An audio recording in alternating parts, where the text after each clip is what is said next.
de lo que sucede. ¿Ah? Así que, bueno, la propuesta de hoy tiene que ver un poco con dos cosas.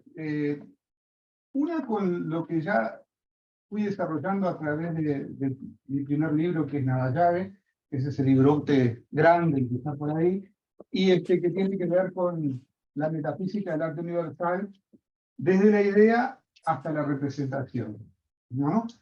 Y ahora estoy terminando un nuevo libro que lo vamos a publicar seguramente a través de la Fundación Gurvich, que tiene un título un poco sugestivo, pero que no tiene nada que ver con lo personal, sino más bien con lo objetivo, que es el pecado de ser original. Porque justamente el arte, con todos sus vaivenes, ha incurrido o pretende incurrir en la provocación, y muchas veces eso se ha salido de madre y ha tenido las consecuencias que ahora ustedes están nombrando, de justamente ese comercio desacerbado, de todas esas cosas que nos han llevado a un paradigma y a un momento bisagra que tiene mucho que ver con la política y con toda la situación del mundo. Yo creo que la decadencia social que hay en el mundo, a pesar de que hay islas de conocimiento, islas de paz, islas de gente que está pujando por hacer las cosas bien, lamentablemente el concierto general nos muestra lo contrario, ¿no? Es decir, que estamos en un momento de crisis, estamos en un momento de que no sabemos a dónde va a parar la cosa, ¿no?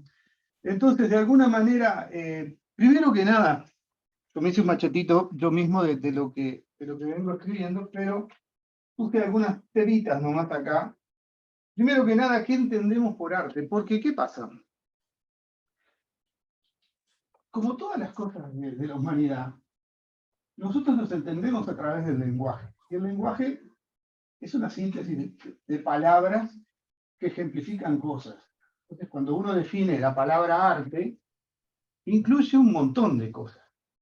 Porque también hay artes menores o artes mayores. A veces las artes menores llegan a un punto de magnificencia, y en cambio a veces las artes mayores llegan a la peor vulgaridad.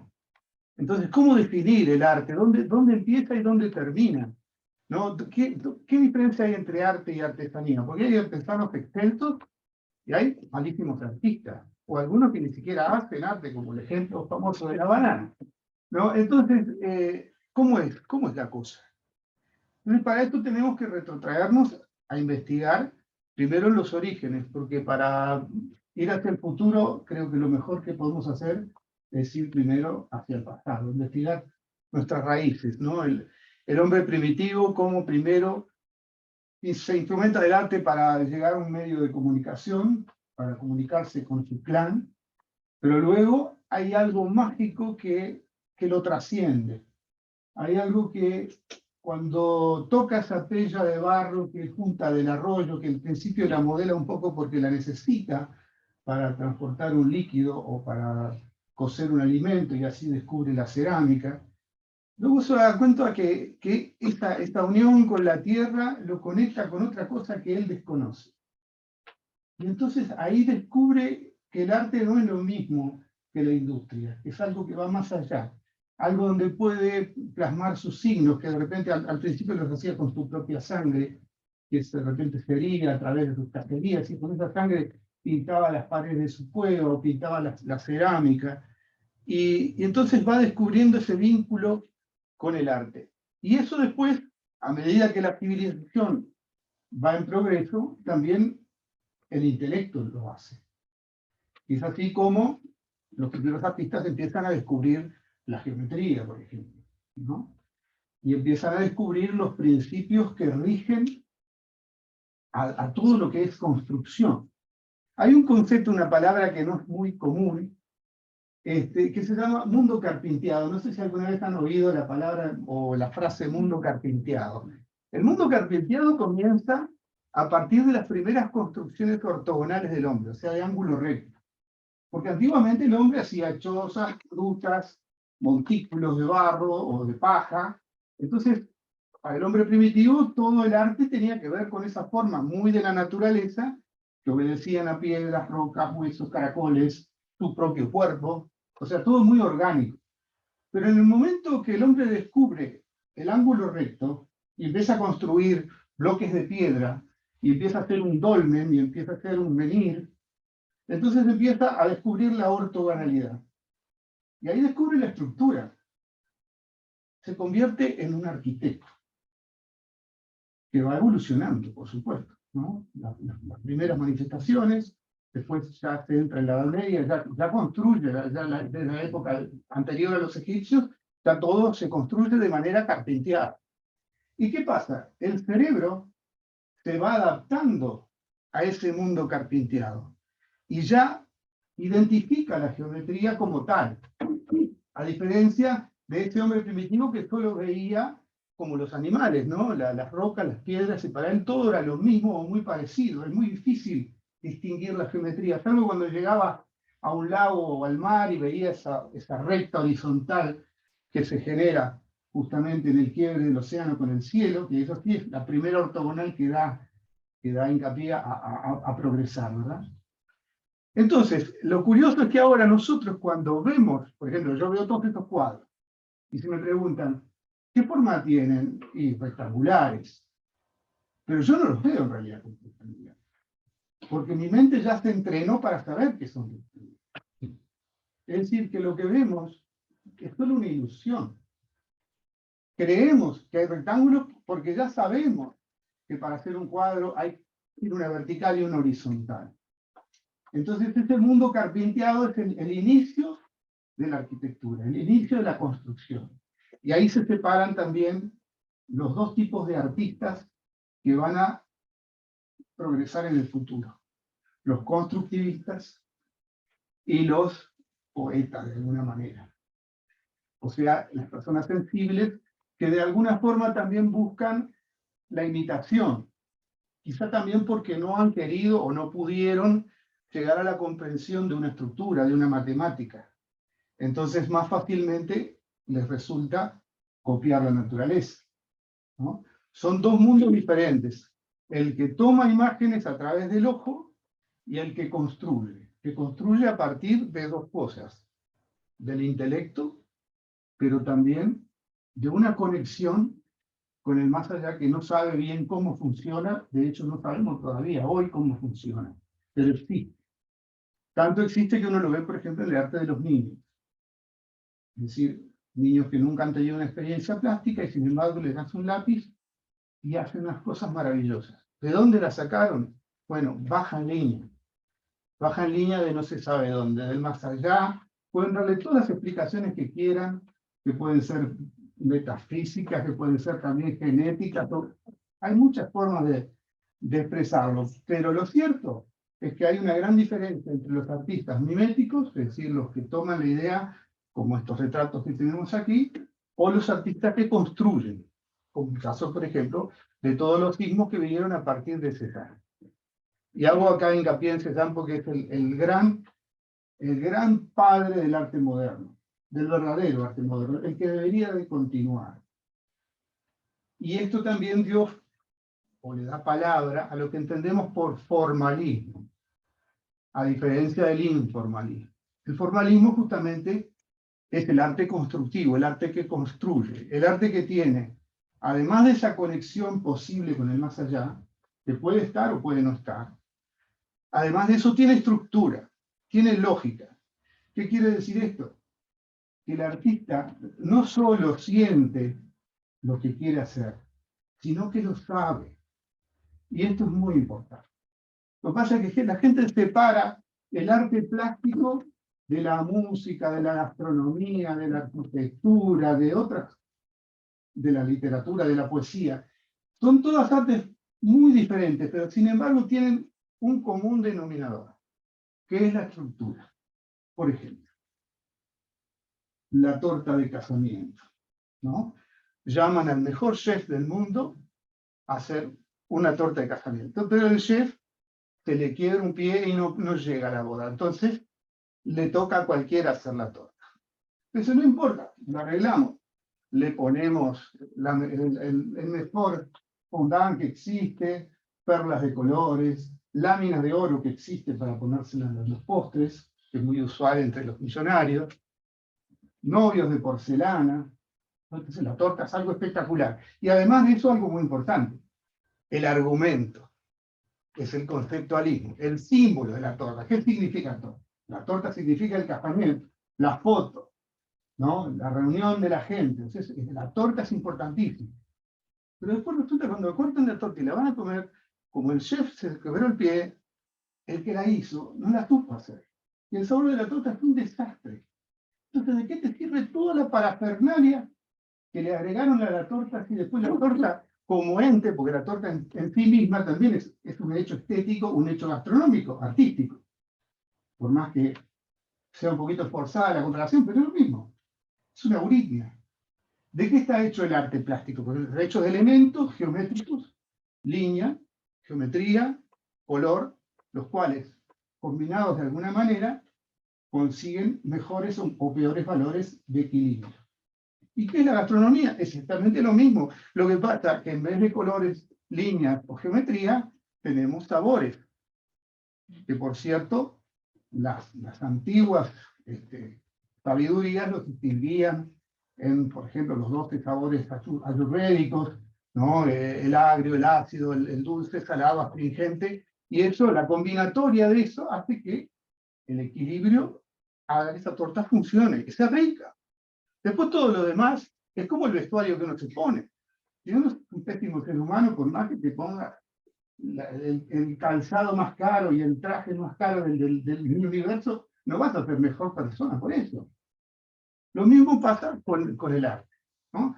Y obviamente lo mismo pasa con la arquitectura, ¿no? Donde además de la belleza, como decías tú hoy, también tenemos un factor de practicidad, ¿no?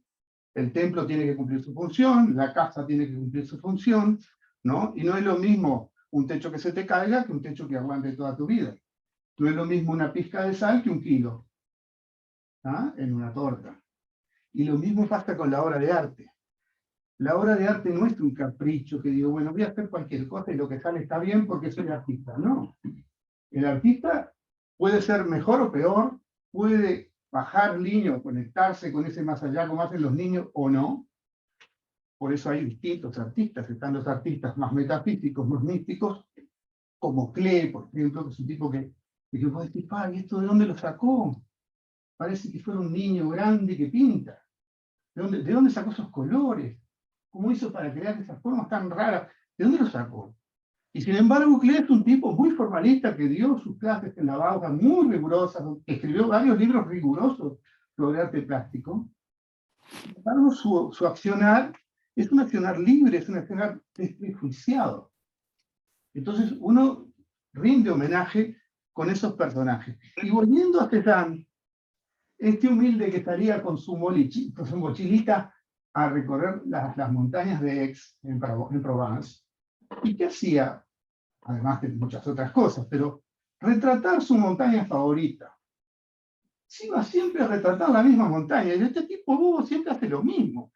Pero no, la montaña para él era siempre diferente, siempre le aportaba algo, y de tanto insistir en un mismo tema, empieza a descubrir que la montaña no es montaña, que es geometría, que tal piedra no es una roca informe, sino que hay estructuras en esa montaña.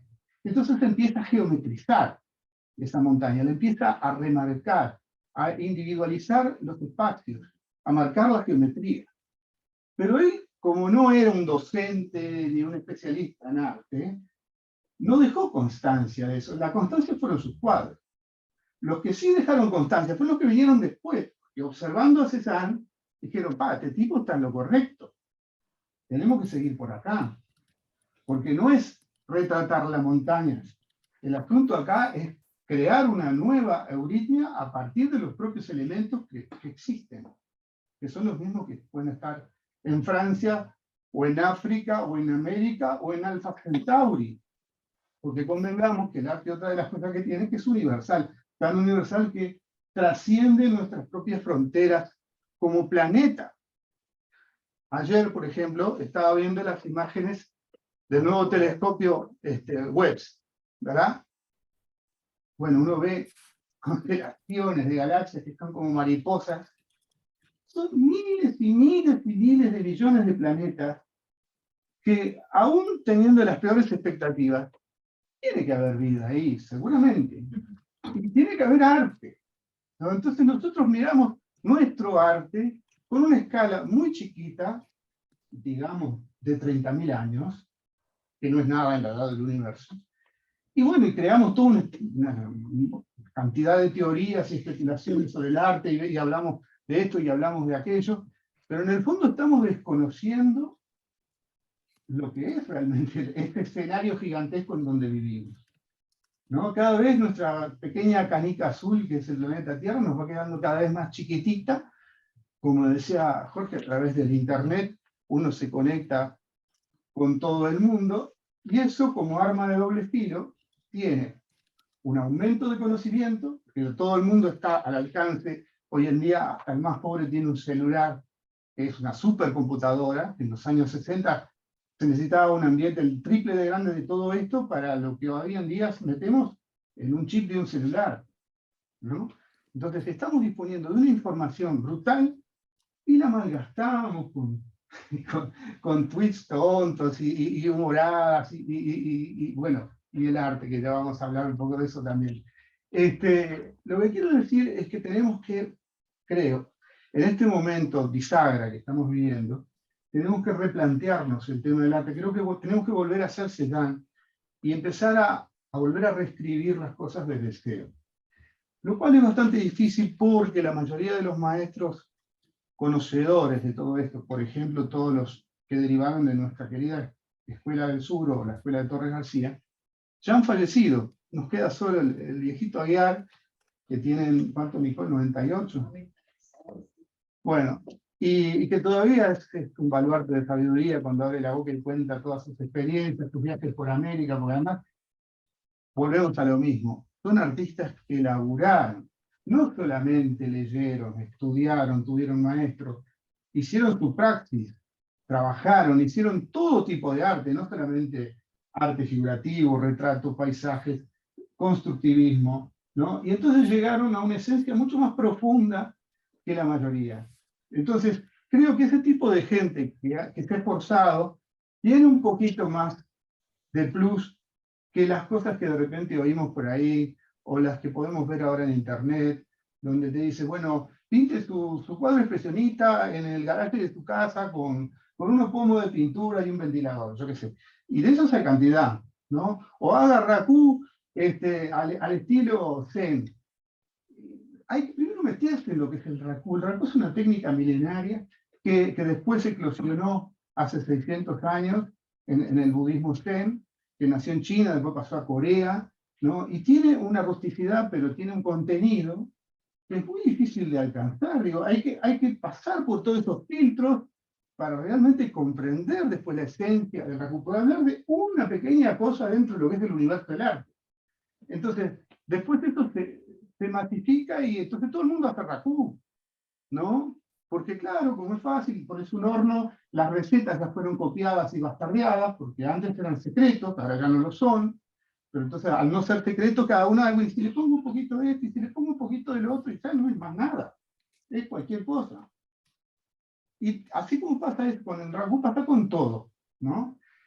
Volviendo al tema del arte, hoy hacías también hincapié en la diferencia entre formalismo y formalismo. Los primeros artistas europeos tachistas que empezaron con el tema de la Mancha y que después políticamente se desarrolló en Estados Unidos.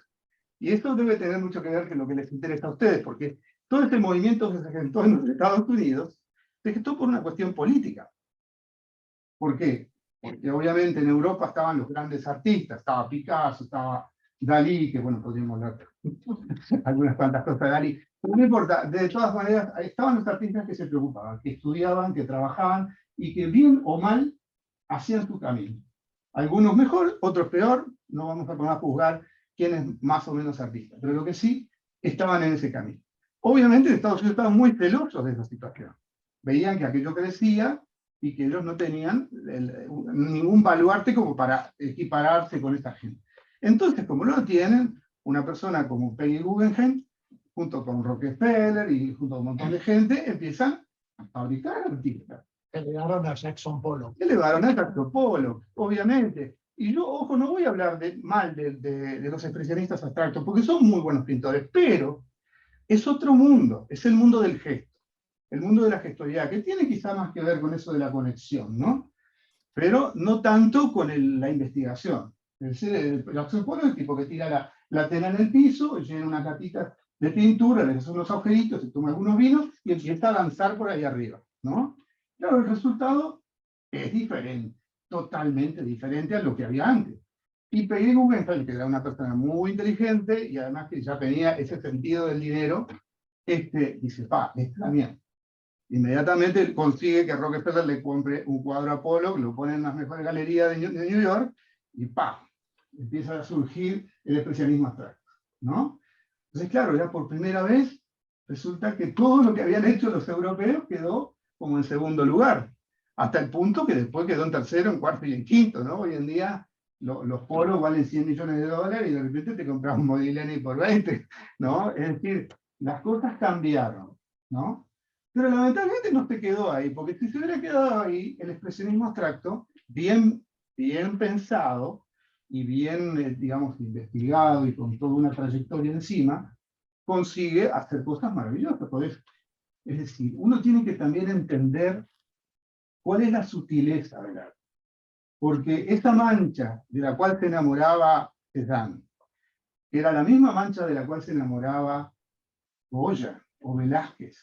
Porque cuando uno mira un cuadro de Velázquez de cerca, muy de cerca, se va a dar cuenta que Velázquez no quiso imitar la naturaleza, sino lo que hizo fue recrearla de una manera muy sutil, muy plástica.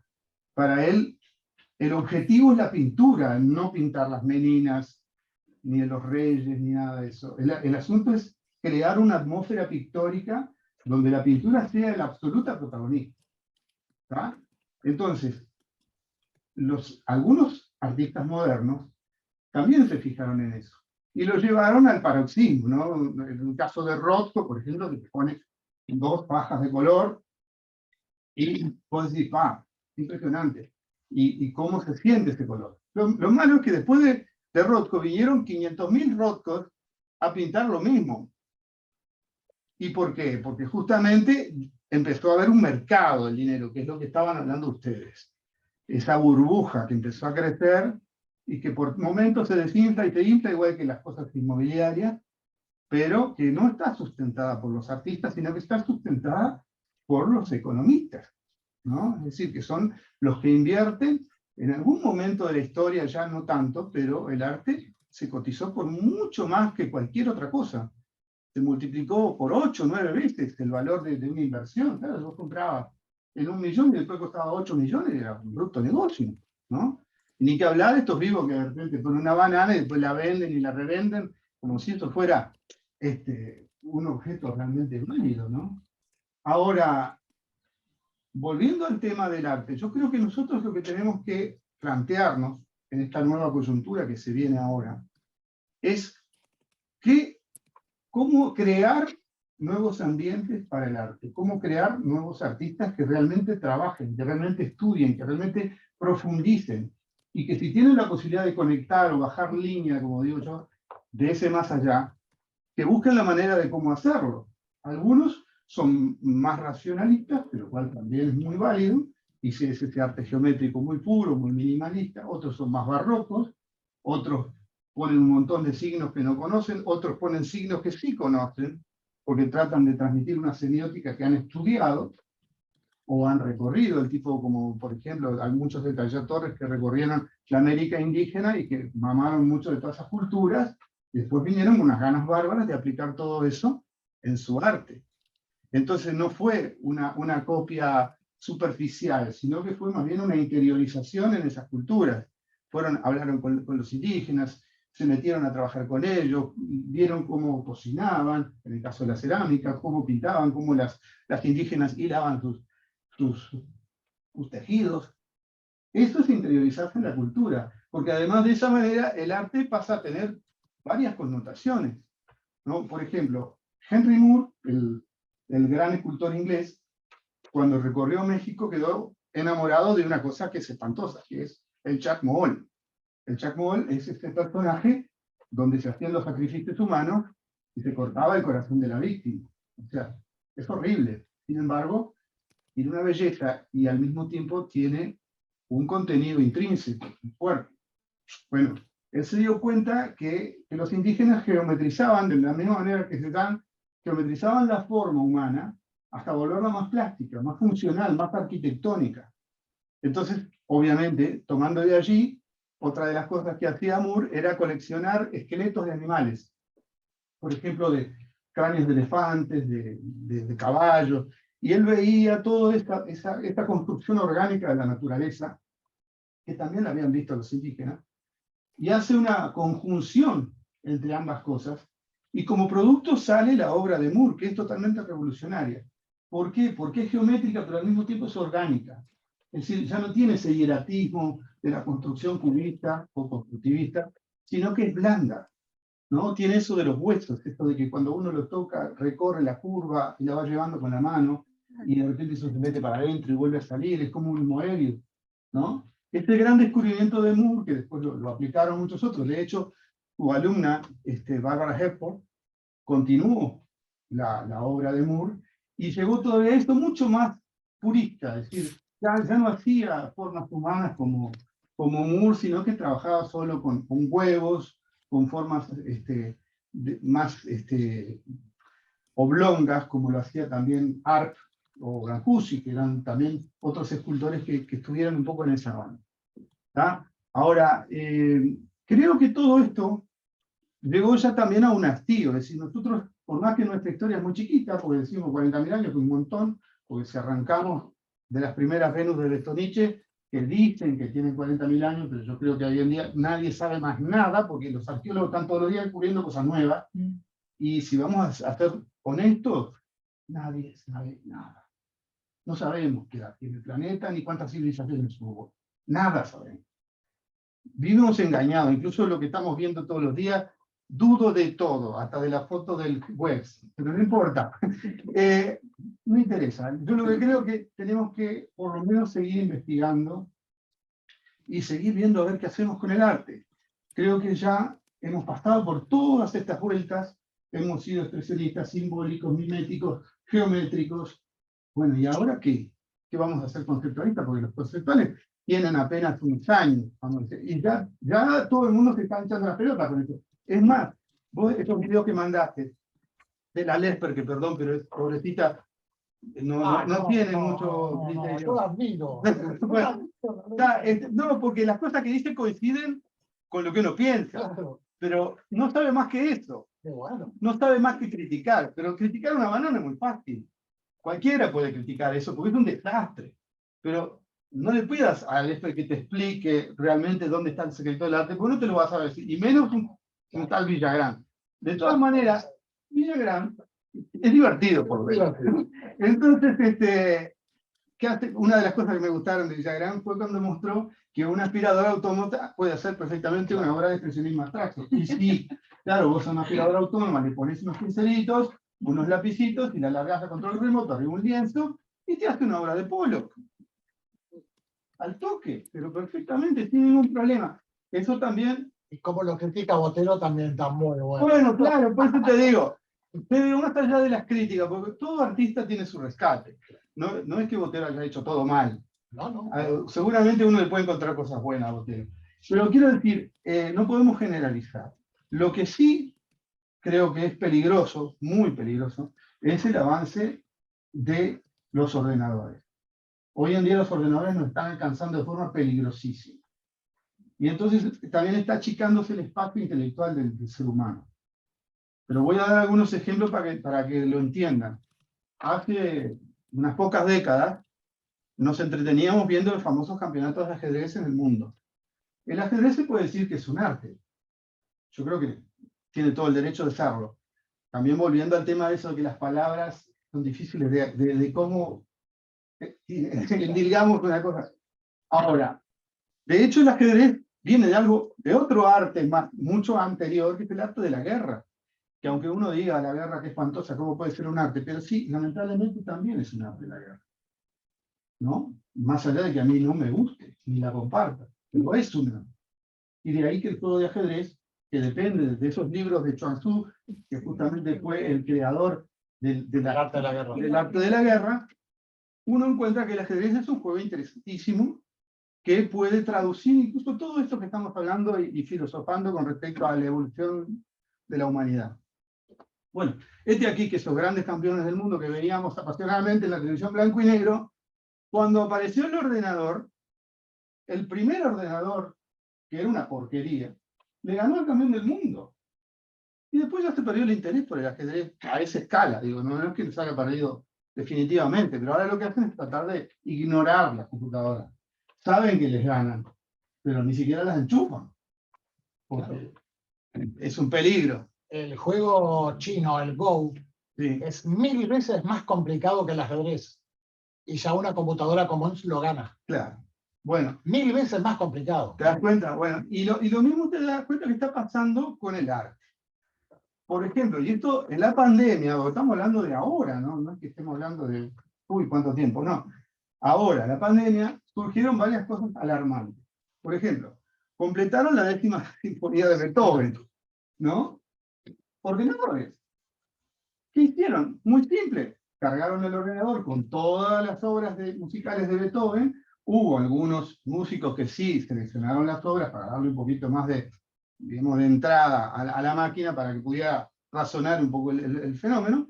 Y la sinfonía de la 10ª quedó, que vos la escuchás y no está nada mal, ¿no? Es más, alguien podrá decir que está muy bien.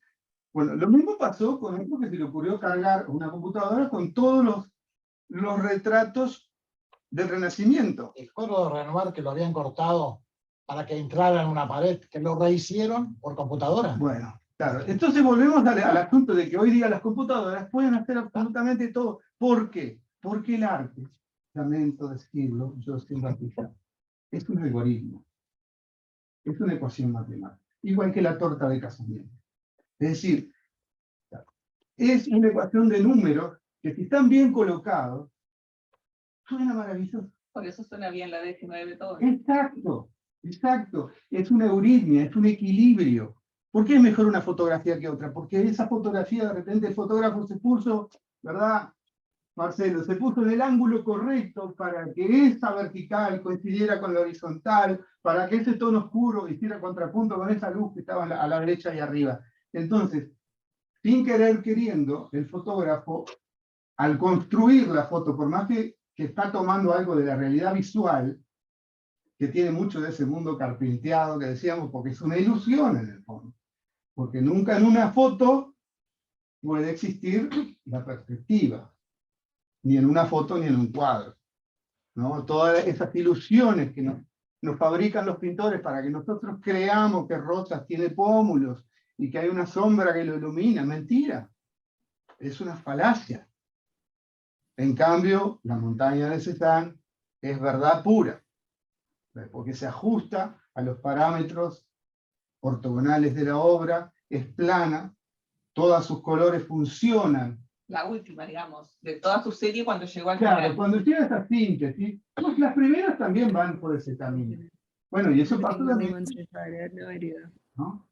Entonces, todo esto, no sé si me pierdo con el hilo de lo mucho que me gustaría contar, pero tenemos que volver a esa esencia para que nuevas generaciones no caigan en esto de que el arte pasa a ser solo literatura. Es más, hoy en día para que una obra de arte tenga cierto sentido necesita un manual de instrucciones en varios idiomas, porque si no, ¿cómo vas a disfrutar de un vaso medio vacío? Ah, dice, no, es la metáfora, medio lleno, medio vacío, no lo entendiste. Entonces te ponen toda la explicación. Pero con la explicación capaz que entendiste el vaso. El relato es más complicado que la propia obra. Etcétera. Claro. Porque no entendés ni el relato siquiera. Bueno, entonces, todo eso está en las antípodas del arte. ¿No? También se hizo en música. De hecho, lo pueden encontrar en internet, el famoso concierto de silencio. ¿No? Un músico de carrera, un pianista excelso, fue el autor, no, mejor dicho, el intérprete de esta obra, que ahora no me acuerdo el nombre, la voy a poner en el libro, que es totalmente silencio. Entonces, imagínense todos ustedes sentados en un teatro excelente, se sienta el pianista en un piano de cola Steinway, pasa las páginas y no pasa nada. ¿No? Pero es una obra conceptual. Y después todo el mundo, como unos idiotas, aplauden. Y es increíble. Tipo, posta, no un idiota, ¿no? Un pianista de verdad. Pero lo que pasa es que también ahí influye el local. O sea, el mismo violinista de un teatro en el que se paga $1000 la entrada, ese mismo violinista estuvo en el metro Sí, tocando y nadie le dio pelota. claro. Bueno, porque la marca y el marco hacen el marketing. Es local, Claro, exactamente. bueno. Esto otro que también es... El mingitorio Bueno, está en un basurero y está en un museo. sí. ¿Dónde Ahora, vale más? bueno, vale porque Duchamp lo dio vuelta. Claro. Ahora, también rompamos una lanza por Duchamp, porque no todo es porquería. Es decir, Duchamp, cuando invierte el mingitorio y lo pone al revés y lo expone, digamos, un poco de manera así escondida en una muestra de París, él lo que pretende hacer es sacudir la modorra, ¿no? Es decir, provocar. En fin de cuentas, el conceptualismo es eso. En el año 11 o 17, cuando presentó el mingitorio, las mentes de la mayoría estaban muy pacatas, estaban totalmente centradas en el clásico retrato de perspectiva, en las tarjetas postales de las rositas. Había una paquetería brutal. Entonces, algunos artistas como Duchamp, que ya estaban más adelantados, que ya veían la geometría, que ya estaban investigando en el futurismo, la famosa mujer que baja por la escalera, es un cuadro que diríamos está muy ligado al futurismo, dijo, bueno, yo voy a hacer un poco de lío acá para ver si se les prende la lamparita. Y entonces provoca con el mingitorio, provoca con el perchero, provoca con otras tonterías que hace y que, bueno, que tienen hoy en día valen millones, ¿no? Pero si fuera solamente eso, porque esto generó cosas buenas, generó que gente se pensara. De ahí vinieron las primeras fotografías de Rayman, ¿no? Los rayogramas, que eran experimentos con la fotografía que eran más técnicos entonces de esta manera se logran cosas totalmente nuevas, ¿verdad? Y creo que sirvió de algo. El problema no es el problema es que después muchos vivos dijeron, ay, qué bueno está la papita, ¿no? Ah, bueno, ponemos lata de excremento, ponemos vasos medio vacíos, ponemos banana contra la pared y vendemos. Un tiburón. Para un tiburón, lo que quieras. Ahora, para eso también tenés que estar muy bien asesorado en materia de marketing, ¿no? Por ejemplo, un artista como Jacques Koon era el tipo que vendía, era corredor de bolsa. O sea, sabía perfectamente cómo era el mercado. Y bueno, y era un tipo frívolo que después se junta con la chicholina, que hace todo ese escándalo y empieza a hacer cosas frívolas que despierten el asombro o hasta la repugnancia, porque al fin de cuentas, el asunto es saber quién provoca más, ¿no? No voy a citar montones de obras escatológicas tremendas que se llegaron a exponer en el museo como el de Henry Moore, por ejemplo, o el de Paul Klee, se puso el famoso sorete inflable, ese gigante, bueno, por decir algo, pero no importa. Eso sería lo que deberíamos de superar, lo que deberíamos de ocultar. Lo difícil ahora es concienciar. Habría que empezar desde cero, habría que empezar en la escuela. Y como lamentablemente todavía la mayoría de los gobiernos del mundo no están en esa cosa, o no lo entienden, están más por esta frivolidad y se dejan llevar por el dinero, porque el dinero mueve la política. Entonces cualquier presidente, si le dice, no, vamos a hacer una muestra de algo que tiene una salida internacional, que tiene un eco, y a nosotros aportamos tanto, bueno, traigan eso. Y después puede venir un artista más humilde que dice, yo estoy mostrando esto, que de repente estuve toda mi vida trabajando, no, pero eso no va a dar resultado. Y bueno, van quedando por el camino. Yo fui 2 años también, estuve jurado de los fondos concursales de Uruguay, y me di cuenta un poco también cómo funciona todo eso, cómo se va empujando a gente que viene de lugares emergentes, que de repente son más hábiles con la computadora que con los pinceles, por decirlo de alguna manera. Entonces, si vos estás en un sistema donde vos tenés que ser algo práctico con las máquinas, entonces obviamente vas a estar mejor situado que la persona que de repente no sabe ni apretar una tecla, pero que de repente puede ser un gran pintor. Y yo les hago una anécdota de uno de nuestros maestros, Edgardo Ribeiro, que, digamos, en los años 40, él había empezado con su taller en Amigos del Arte en MIN. Le fue a pedir permiso a Torres García, porque tenía un par de alumnas que querían aprender pintura. Y dijo, yo, maestro, no me siento pintor, porque apenas estoy empezando. Y entonces Torres le dijo, no, pero mire que usted, con lo que ha progresado, va a saber mucho más que cualquiera de los que están en Mina. Así que empiece nomás que yo le doy mi aval. Y así fue como nació el taller Amigo del Arte de Minas, que después fue el pionero de muchos otros talleres que se dieron en el Uruguay, más de 5, y todavía después en Mallorca, en España. Ahora, claro, ¿cómo formaba a los discípulos un tipo como Ribeiro, que lo había aprendido también de Torres? Él era ciclista, ¿no? Incluso corría carreras en serio.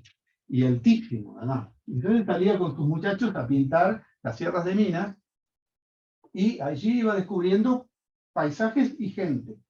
Un día los muchachos le dijeron, mire que hay un pintor que pinta, pero es muy humilde, vive en una casita de lata, se llama Casimiro Mota. Y entonces, bueno, vamos a conocerlo. Dice, pero no sé si te va a entrar, maestro, porque claro, la casa de Casimiro era así. Y Edgardo, él medía 2 metros. ¿No? Bueno, fueron con la bicicleta hasta la casa de Casimiro, golpearon las latas y salió Casimiro y, bueno, Ribeiro. No, quería ver sus pinturas. Bueno, entró hincado Edgardo a la casucha para ver los dibujos de Casimiro Mota. Y allí Edgardo se da cuenta que Casimiro Mota es un pintor que promete mucho y lo invita a Amigos del Arte. Y con los años Casimiro Mota fue el director de Amigos del Arte. ¿No?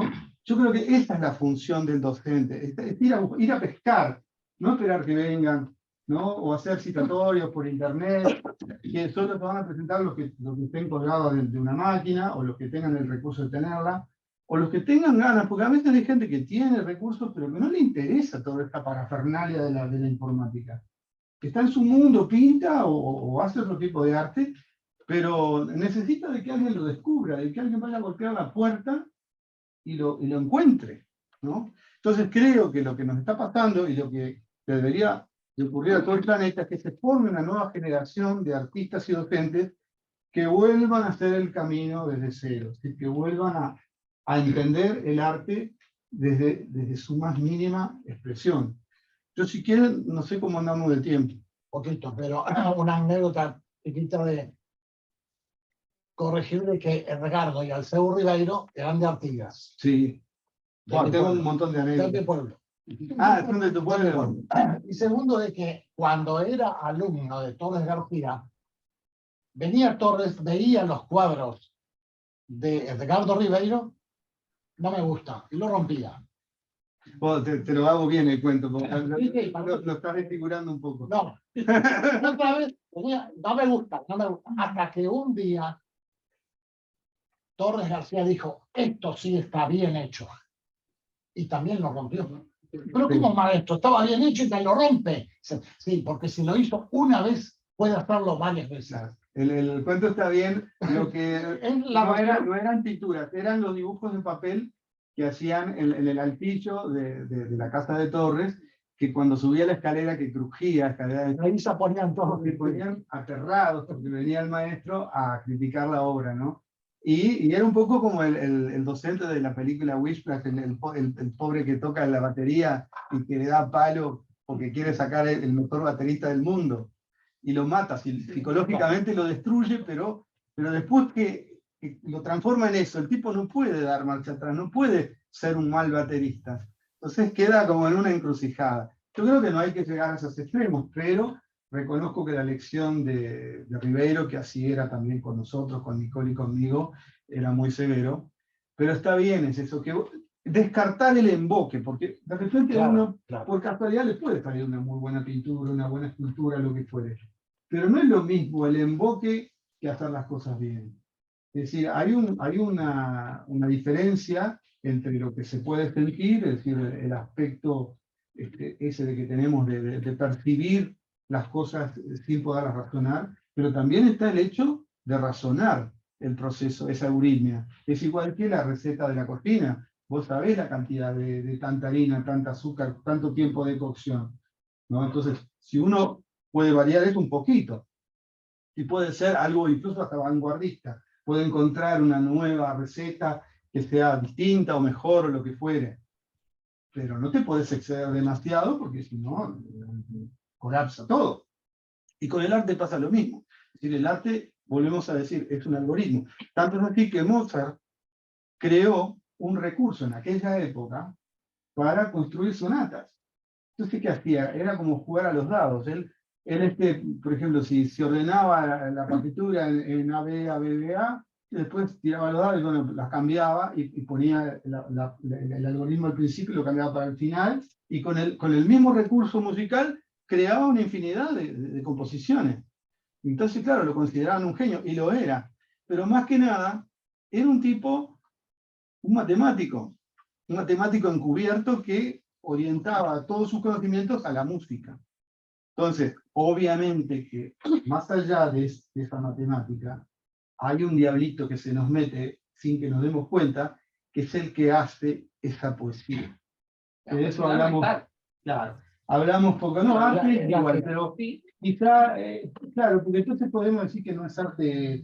Hay muchas obras de arquitectura excelentes, ¿no? Que están bien equilibradas, que son muy funcionales, y podemos decir, no, esto no es arte. No, es arte, claro que es arte. Lo que pasa es que a veces, en muy raras ocasiones, porque también podemos decir que toda la obra de Mozart es excelente, ni que toda la obra de Cézanne es excelente, no. Hay ciertas cosas donde se llegó a un clímax, donde se llegó a algo mágico, donde el artista, sin saber cómo ni por qué, hizo algo revolucionario. ¿Tá? Fue un poco transgresor, quizá pasó la barrera del equilibrio, pero al mismo tiempo después supo cómo compensarlo.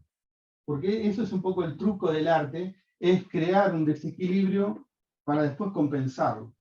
Si vos te quedás en el desequilibrio, tu obra se cae. Pero lo interesante es partir de un desequilibrio para que algo cambie. Y eso es lo que nos está pasando ahora también como humanidad. Necesitamos que algo pase. Espero que no sea terrible. Espero que tengamos la capacidad como para ver un poco más allá y que podamos poner las cosas en equilibrio. Hacer cambios, pero no que no sean cambios destructivos. Que podamos como renovarnos en todos esos aspectos. Creo que el arte necesita eso y mucho más, pero también necesita apoyo y necesita mucho corazón, porque justamente la parte poética del arte tiene que ver con el sentimiento, tiene que ver con lo que uno aporta. Pero, vuelvo a insistir, sentimiento con estructura, saber lo que se hace. Es muy importante. Si no, pídanselo a cualquier músico, ¿no? Vos podés decir, voy a dar la guitarra, o peor, agarrá y la rompés contra el piso, también haces música, entre comillas, ¿no? Ahora, tocar un instrumento, crear una melodía, ya implica otra introspección, implica conocimiento y implica también estar abierto a algo que es desconocido, que nos lleva como un regalo, como un don, como un hijo. También cuando uno espera un hijo, estamos esperando algo nuestro, porque queremos que se parezca, como dice Serrat, ¿no? Queremos que salga parecido a nosotros, que tenga nuestros gestos, pero en realidad lo mejor del hijo es la sorpresa, de decir lo que no conocemos. Eso que nos va a aportar algo, que no va a ser más de lo mismo, va a ser diferente. Bueno, con el arte pasa eso también. Una cosa que no hablamos es del ego, que es lo más difícil de todo para el artista y para todo el mundo, ¿no? Es decir, que cómo desprendernos del ego, cómo lograr ser artistas sin esperar nada a cambio. Eso es quizá lo más difícil y es lo que nos ha llevado a esta decadencia.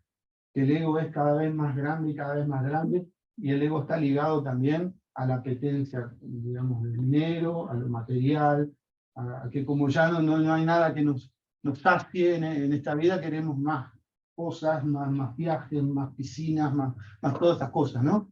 Y entonces el artista lo mismo, quiere reconocimiento.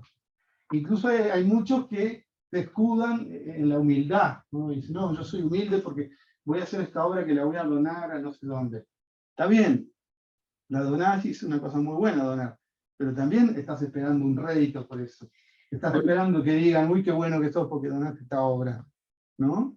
Hasta la Madre Teresa, de alguna manera, tuvo que luchar con su ego, porque al fin de cuentas era era la madre más magnánima y querida del mundo, pero ella también lo hacía sin querer, quizás, pero el ego de ser la más famosa también es algo muy poderoso, algo muy difícil de mirar. Le pasó también a Albert Schweitzer, a todas las personas que hicieron bien a Jesucristo, ¿no? Innato. Por Era eso. propio del ser humano. Claro, es decir, ¿cómo luchas contra ese ego? Porque pues, sí, me crucifiqué, sí, pero me crucifiqué, pero pasa la historia.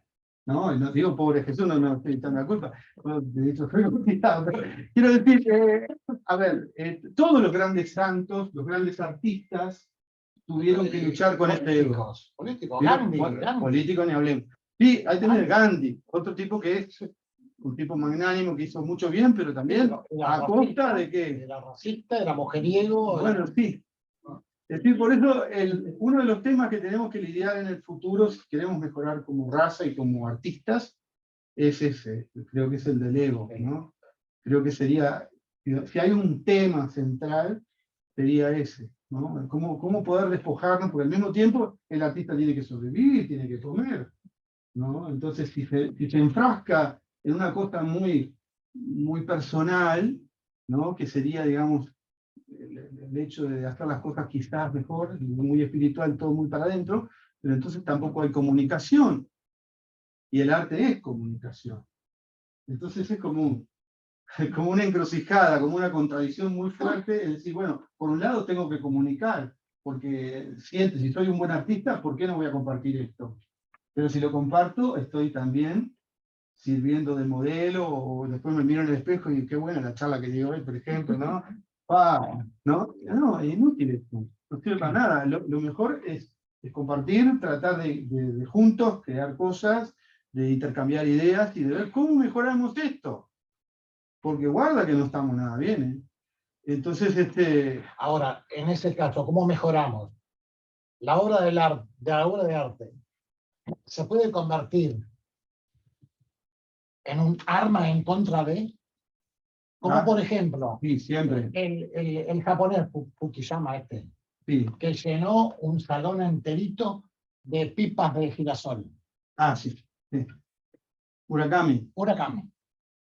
Y la explicación que da es que eso es alimento, y alimento es para todo el mundo, y da, y hay. Sí. El tema es distribuirlo.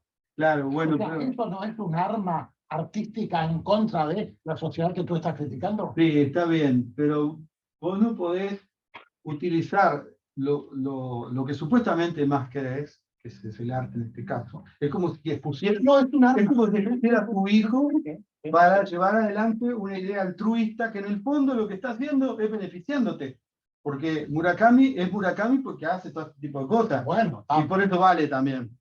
¿Ah? Entonces, cuidado. Yo creo que, en todo caso, eso lo debería hacer a través de la literatura, un orador, un escritor, un político sano, ¿no? Propiciar, bueno, hagámoslo. Es decir, la sociedad necesita política sana. Necesita que la política vuelva a ser una buena palabra. No sé si ustedes a veces no se sienten un poco atacados de los políticos, ¿no? A mí me parece muy valiente hacer un grupo de geopolítica, porque es la esencia de la cosa. Entonces la política puede mover muchas cosas buenas, sanas, ¿no? Pero hay que formar para eso. Entonces nos cabe de repente escribir, hacer este tipo de cosas, charlas, videos, pero eso tiene que prodigarse, tiene que proliferar para que sea cada vez más y mejor, ¿no? El tema de los artistas, por ejemplo, el Uruguay, a mí me parece una contradicción enorme que el país donde se dio como único lugar en el mundo una réplica avanzada de la escuela pitagórica a través de lo que fue el taller Torres García, porque lamento decirlo, pero nadie sabe lo que pasó ni lo que se escribió con respecto al arte en todo este taller. El otro día vi, no sé si te lo comenté, una charla, que lo comentamos, está en YouTube, que se hizo en una radio donde se convocó gente que supuestamente estaba en el Torres García, ¿no? Y entonces la primera pregunta del locutor, ¿y qué opinan del Torres García? Ah, un tipo maravilloso, unas ideas revolucionarias, escribió El universalismo constructivo de 1000 páginas, no sé lo que es ese libro, ¿lo leíste? No. Dice, pero lo que, pero vas a ir a dar una charla sobre Torres García y hablar del universalismo, y no lo abriste. Entonces, ¿cómo sabe que es bueno? Bueno, nosotros sí lo abrimos, y lo leímos varias veces, y quiero decir que todos estos alumnos de Torres profundizaron esos conocimientos, que no fueron conocimientos vanos, fueron cosas muy profundas, y donde se hicieron puentes entre lo que fueron las culturas americanas, las culturas europeas, del África, y se entendió por qué las cosas fueron como fueron. Entonces, esto dio como resultado que un montón de jóvenes inexpertos se convirtieron en artistas. ¿Quién era Burbich? ¿Quién era Fonseca antes de Torres? Eran muchachos que tenían apenas alguna presencia por el arte, les gustaba el violín, les gustaba dibujar, pero no se convirtieron en maestros, maestros que dejaron muy buena semilla.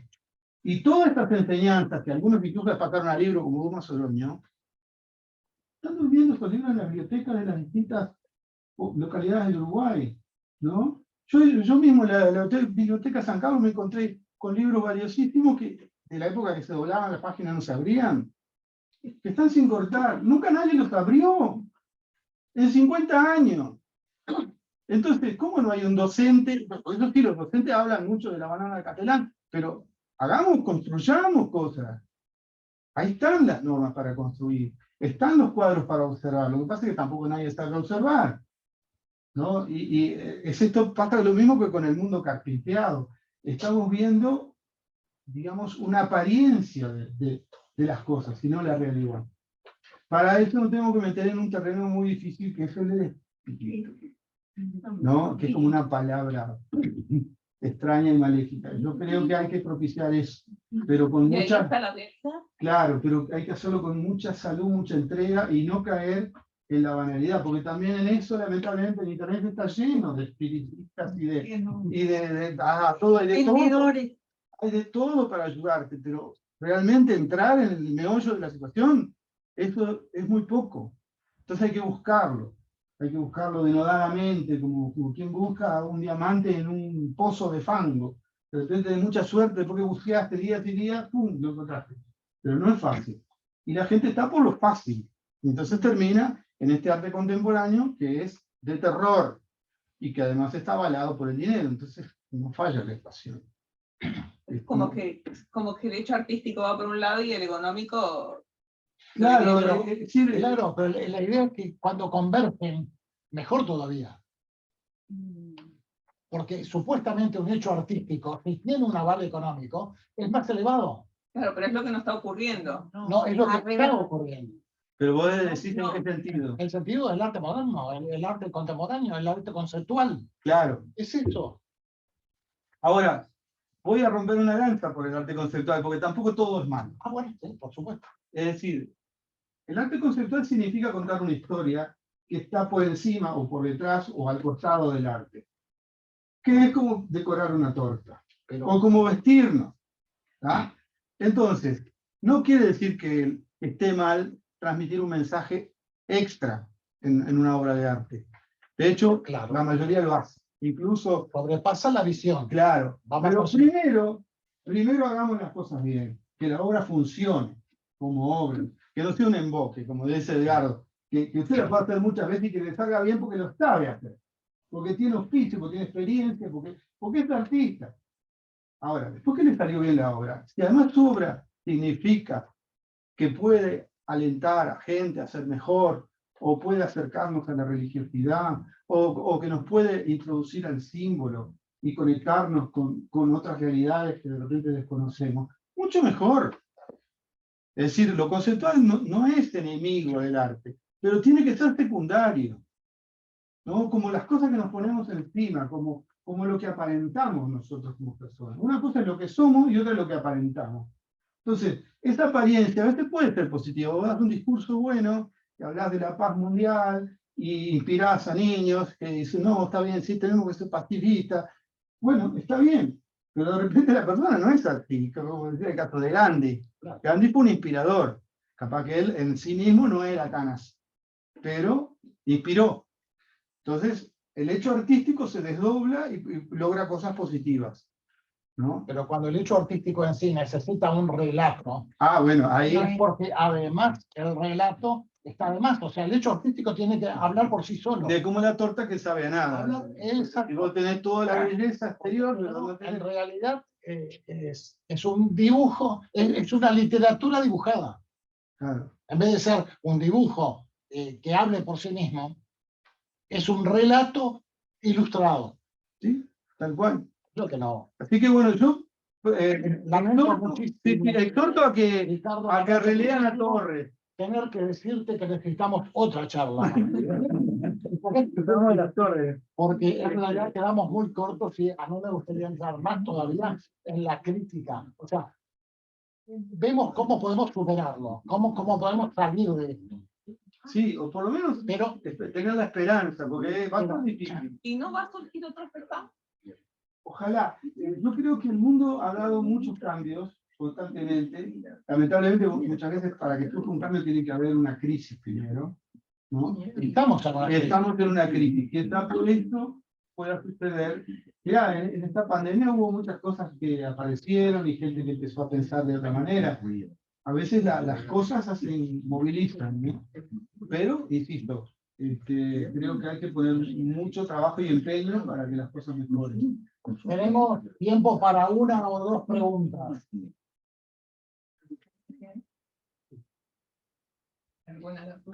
Una o dos preguntas con respecto a lo que... A ver, Te quería preguntar si para mejorar el arte habría que poner normas o reglas o alguna, digamos, algún catálogo, un relatorio de cosas que tiene que tener. ¿Cómo mejorar el arte? Bueno, es una muy buena pregunta y yo creo que la manera más honesta y humilde de responderla es tomar a la naturaleza como el mejor ejemplo.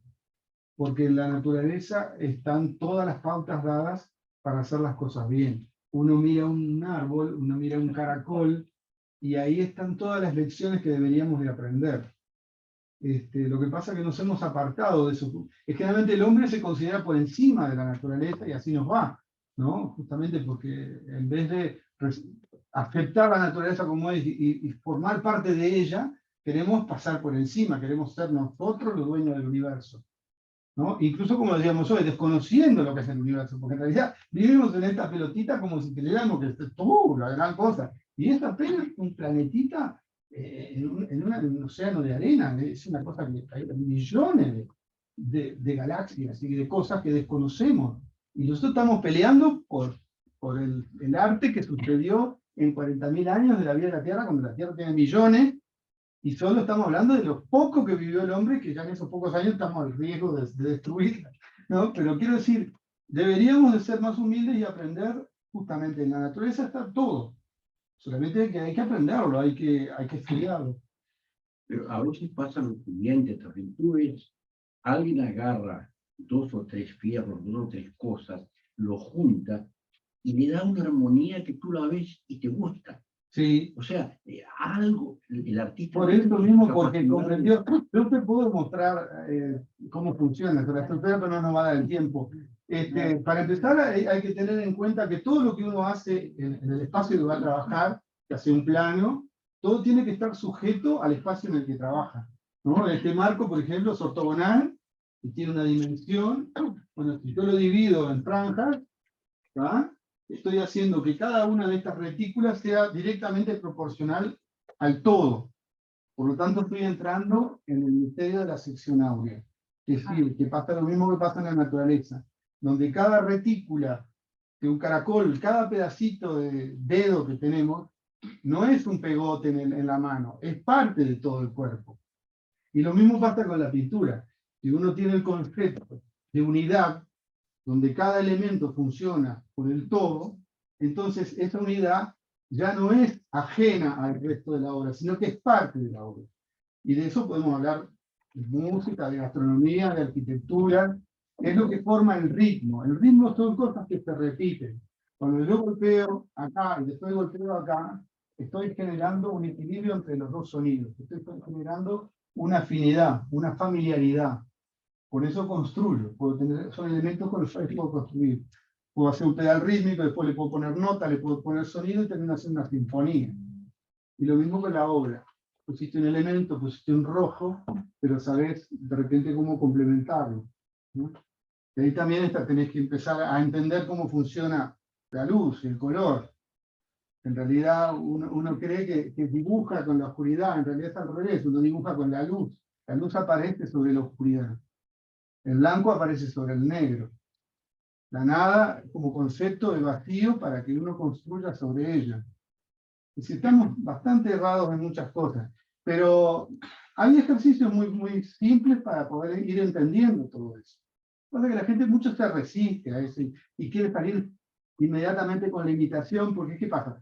Cuando llega la persona a la casa o quiere seducir, quiere ese ego, mamá, mirá lo que hice.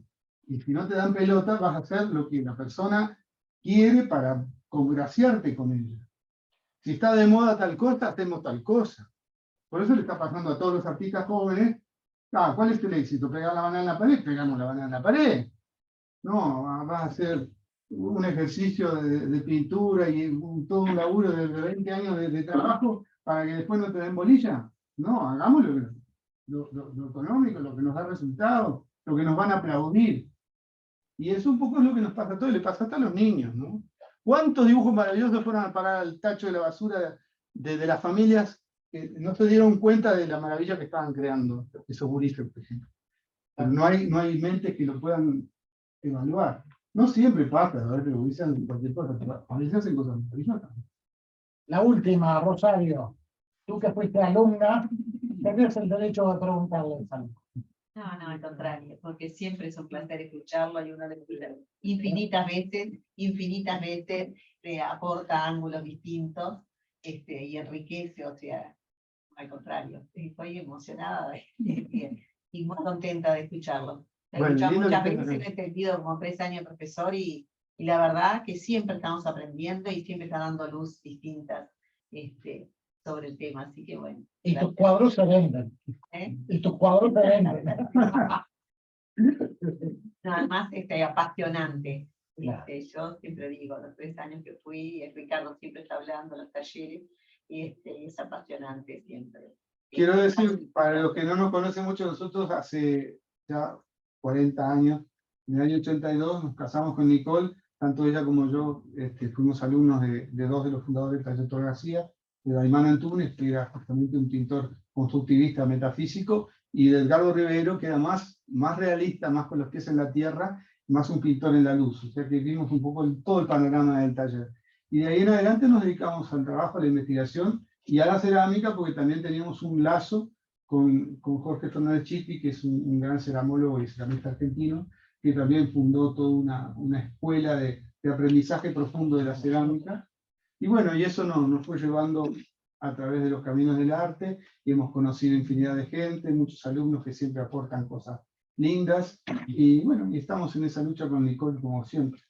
Y tenemos la invitación de nuevamente. Bueno, sí, cuando quieran. Perfecto. Lo tenemos otra alumna también. Sí, la profesora Marina Rini, ayer estuvo trabajando en el taller, que está haciendo escultura al estilo de Henry Moore.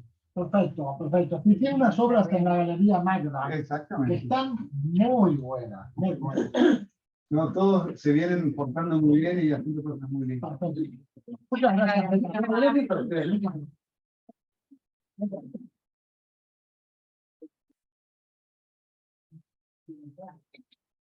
Al final, felicitaciones. Sí, yo también quería.